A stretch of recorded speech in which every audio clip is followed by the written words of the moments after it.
Práticas Escolares da UDESC, que é a Universidade do Estado de Santa Catarina. Bom dia, professora. Obrigado pela presença aqui com a gente. Bom dia. Bom dia. Bom dia. E aí, a gente tocou agora no assunto de que é uma discussão polêmica e, de fato, divide opiniões, né? Qual a opinião da senhora, né? É importante, não é? Atrapalha mais do que ajuda nesse caso? Tem os prós e os contras. Imagino eu que a gente tem que chegar num equilíbrio. O que traz mais a questão do celular dentro da sala de aula nesse momento? Mais prós ou mais contras? Mais prós, com certeza. Ah, é? Mais prós. O que acontece hoje no estado de Santa Catarina é uma situação muito peculiar, porque essa lei que proíbe o uso do celular é uma lei bastante antiga. Nessa época em que a lei foi pensada, nós utilizávamos o celular único e exclusivamente para atender chamadas. E hoje os smartphones, a possibilidade de uso dos smartphones, ela é infindável. Quer dizer, os adolescentes, os jovens principalmente, mas até as crianças, eles usam os smartphones para tudo. Mas não está aí o problema? Por exemplo, aplicativos de bate-papo para ficar conversando com amigos fora da sala de aula. Estou provocando aqui para a gente... Claro. Porque a corrente do outro lado puxa justamente por isso. Por isso, Então, o que acontece? Na verdade, hoje, quando a gente faz esse debate, a gente só acha que o que vai acontecer na sala de aula são os alunos dispersos fazendo o uso social que a gente faz dos smartphones, né? Entrando em rede social, falando no WhatsApp e tudo mais. Mas, na verdade, a gente tem que delegar ao professor essa autonomia. Então, no espaço da sala de aula, a gente vai ter as regras que a gente tem aqui nesse estúdio, por exemplo, que a gente tem no cinema, que a gente tem nos espaços sociais. Então, é o momento de usar o celular, é o momento de usar o celular. O professor vai acordar isso com os alunos. E isso é muito comum. Quer dizer, hoje já é um uso cotidiano na escola, mesmo com essa proibição. Na verdade, hoje eu acho que entra nesse ponto que o Faraco tocou, né? Hoje, como é proibido, aí então, justamente apenas para isso, rapidinho, eles acabam usando somente para, de repente, se dispersar. Mas essa maneira como a senhora olha a entrada do celular na sala de aula, seria uma maneira de modernizar a nossa educação também, de pegar como um auxílio, né? Porque nem todo mundo tem, às vezes, acesso a uma boa estrutura na escola, de repente, utilizar também dessa estrutura que já vem do aluno de casa? Exatamente. Então, quer dizer, hoje a gente tem, na questão da tecnologia, tem um modelo pedagógico que se chama Bring Your Own Device, né? Ou seja, traga o seu próprio equipamento, né? Então, a ideia de que a gente pode utilizar aquilo que o aluno traz. Hoje, independente de classe social, vocês sabem, todos nós sabemos, todo mundo tem um celular, né? Com mais aplicativos, com mais possibilidades, com menos possibilidades. E o principal é o professor ter a liberdade de criar, junto com os alunos, um uso pedagógico. E as possibilidades são muitas. Vou dar um exemplo para vocês. GPS.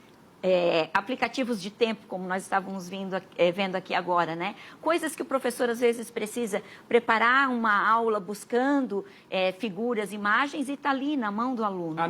Isso é inegável, não há uma infinidade de recursos, né? O que se discute muito é que também há, por outro lado, muitos outros aplicativos que não contribuiriam em nada. Enquanto o professor está ali conversando com o aluno, enfim, o outro está lá, em vez de estar no aplicativo que é o tema da aula, está no outro aplicativo, batendo papo e sendo disperso.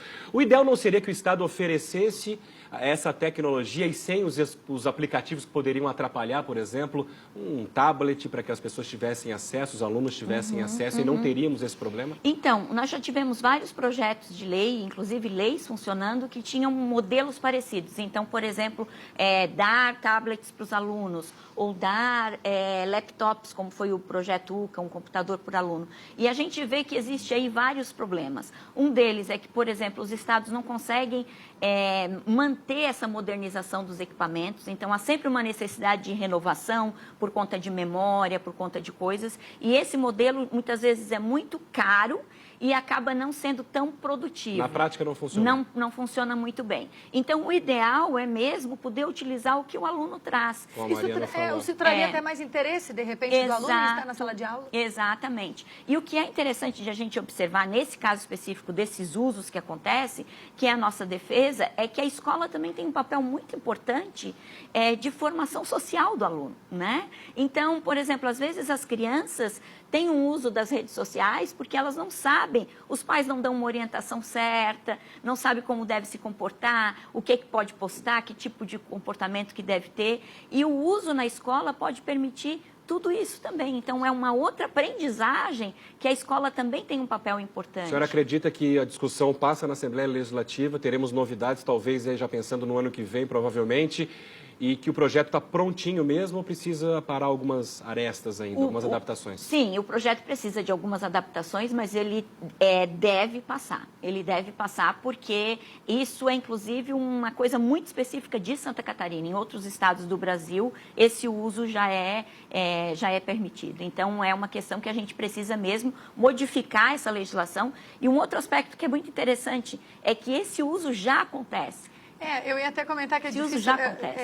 Acaba trazendo o mesmo debate, porque hoje o celular acaba sendo uma extensão de todos nós, né? Todo mundo está sempre com o celular, então daqui a pouco fugir muito de tratar esse tema, não tem muito por onde fugir. Já fugimos um bom tempo, agora chegou a hora de discutir, né? E uma coisa muito interessante disso que você coloca é que às vezes a gente tem a ideia de querer criar uma escola fantasiosa, separada de todas as questões sociais. O aluno é o aluno e o seu celular. O professor é o professor e o seu celular e os usos que ele faz na sua vida social. E a escola tem que lidar com esses desafios. Um exemplo bem simples só para situar vocês.